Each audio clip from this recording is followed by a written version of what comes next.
ባለፉት 2 ቀናት ወደ 500 የሚጠጉ የዩክሬን ድሮኖች በሩሲያ ላይ ጥቃት ለማድረስ ሲሞክሩ ተመተው መውደቃቸውን የሩሲያ መከላከያ ኃይሎች አስታውቀዋል። የሞስኮ ከተማ ከንቲባ ሴርጌይ ሶቢያኒን እንዳሉት 40 የሚጠጉ የአውሮፕላን ድሮኖች ወደ ሩሲያ ርዕሰ መዲና ሞስኮ እየተጠጉ ባለበት ሁኔታ በተወሰደው የቅድመ ጥንቃቄ እርምጃ አውሮፕላን ማረፊያዎች ላይ መስተጓጎል የገጠመ ቢሆንም ጥቃቱን ለማክሸፍ እንደተቻለ ተናግረዋል። የሩሲያ አየር መከላከያዎች ባለፉት 48 ሰዓታት ውስጥ በአጠቃላይ 485 የዩክሬን ሰው አልባ አውሮፕላኖችን መምታታቸውን በሞስኮ የሚገኘው የመከላከያ ሚኒስቴር አስታውቋል። ግዙፍ የተባለው ይኸው የአየር ወረራ ማክሰኞ ማምሻውን የጀመረው ቤልጎሮድ፣ ኩርስክና ብሪያንስክ ክልሎች በተለይም ዩክሬንን ከሩሲያ ጋር የሚያዋስኗት አካባቢዎች ላይ ነበር። በድንበር አቅራቢያ የሚገኘው ኦሬል ክልል ወደ 135 የሚጠጉ የዩክሬን ሰው አልባ አውሮፕላኖች መውደቃቸው ተዘግቧል። ይህ በእንዲህ እንዳለ ከግንባር መስመር በአንጻራዊነት ርቆ የሚገኘው የሞስኮ ክልል በተመሳሳይ ጊዜ 63 ሰው አልባ አውሮፕላኖች የመከላከያ ኃይሉ በድሮን መከላከያ ሲስተሙ አክሽፏል ሲል የሩሲያ መከላከያ ሚኒስቴር በየዕለቱ በሚያወጣው መረጃ ላይ አስታውቋል። ባለፉት በርካታ ቀናት ሞስኮ ከተማ ከንቲባ ሴርጌይ ሶቢያኒን ቢያንስ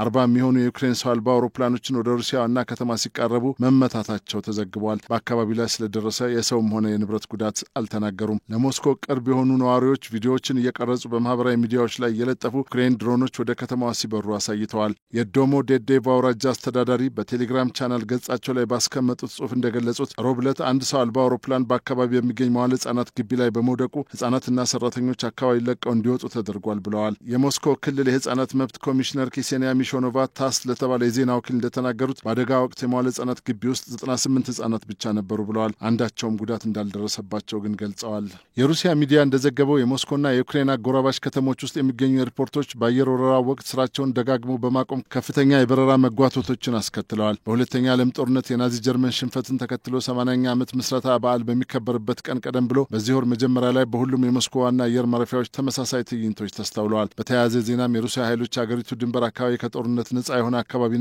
ልዩ የጥበቃ ክልል በመገንባት ላይ መሆናቸውን ቭላዲሚር ፑቲን ተናግረዋል። ፕሬዝደንቱ ይህን ያሉት በኩርሱክ፣ ቤልጎሮድና ብሪያንስክን ጨምሮ በሩሲያ ድንበር ክልሎች ስላለው ሁኔታ በተዘጋጀ የመንግስት ስብሰባ ላይ ነበር። የከተሞቹን ነዋሪዎች ሰላማዊ ለማድረግ ተጨማሪ እርምጃዎች ይወሰዳሉ ተብሏል። ፕሬዝዳንቱ እንዳሉት ሞስኮ በመጨረሻ እንዲህ አይነቱን ዞን ለመፍጠር የተገደደችው በድንበር ክልሎች ውስጥ ያሉ ሲቪሎች ከዩክሬን የረጅም ርቀት ጥቃቶች ለመጠበቅ እንደሆነ ፑቲን አስምረውበታል። የሩሲያ ወታደሮች የሚመጣውን ስጋት ለመመከት የሚያስችል ወታደራዊ ዝግጁነት በመፍጠር በደህንነት ቀጠና ውስጥ ልዩ ሚና እንደሚኖራቸው አመላክተዋል። ፑቲን ይህን ውሳኔ እንዲያሳልፉ ገፊ ምክንያት ከሆኗቸው ጉዳዮች አንዱ የዩክሬን ኩርሱክ ሎጎቭ ከተማ ላይ በደረሰ ጥቃት ቢያንስ 12 ንጹሐን ዜጎች መቁሰላቸውና ከእነዚህም መካከል 2 ሕጻናት መሆናቸው ነው ተብሏል። የኩርሱክ ጊዜያዊ ገዢ አሌክሳንደር ኩንሽታይን እንደተናገሩት ጥቃቱ ያነጣጠረው የኩርሱክ ሪሊስቲክ ዋና መንገድ አቅራቢያ በሚገኝ አካባቢ ሲሆን መንገዱ ወደ ከተማው የሚያስገባ ዋና መንገድ እንደነበር ተገልጿል።